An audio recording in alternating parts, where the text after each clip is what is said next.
Direct News TV. April 23, 2024. Israel's war on Gaza live, Rafah family killed, injured in Israeli strike. 3 members of a family in Rafah have been killed and 4 others wounded after an Israeli military strike hit their home in southern Gaza, Al Jazeera's Hani Mahmoud reports, citing civil defense workers. Philippe Lazzarini, the head of the UN Agency for Palestinian Refugees, UNRWA, says the Israeli campaign against the agency has had it operating hand-to-mouth after donors pulled funding.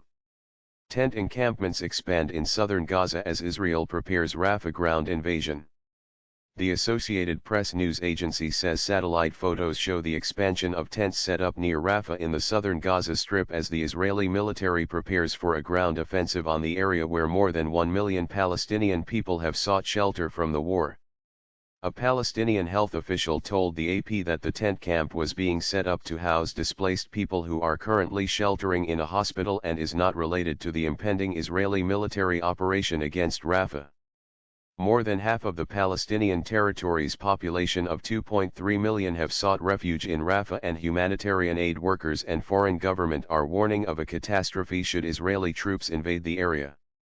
A recap of recent developments. It is now Wednesday, April 24, in the occupied Palestinian territory and Israel. Here are some of the main developments over the past day.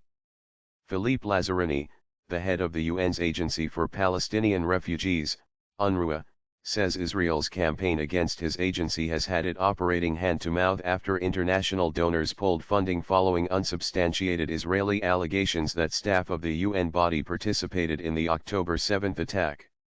An official with the International Committee of the Red Cross said aid groups have no knowledge of Israeli plans to evacuate Palestinian civilians from Rafah ahead of a looming ground invasion of the area in which more than 1 million people have sought shelter, and warned of devastating humanitarian consequences. UN Rights Chief Volker Turk said he was horrified by reports of mass graves at hospitals in Gaza following the recovery of at least 310 bodies buried in the vicinity of the Nasser Medical Complex in Khan Yunis after the withdrawal of Israeli forces from the area. Israeli Defense Minister Yoav Gallant has thanked U.S. President Joe Biden and his administration for standing with Israel after the Senate voted overwhelmingly to advance legislation that would send a $26 billion security aid package to the country. Despite Israel's promise to flood Gaza with humanitarian aid this month, there has been very little significant change, UNRWA says. My name is Kingsley. Please like, share, subscribe and hit that notification bell so you can be the first to be notified whenever we post. You won't regret it.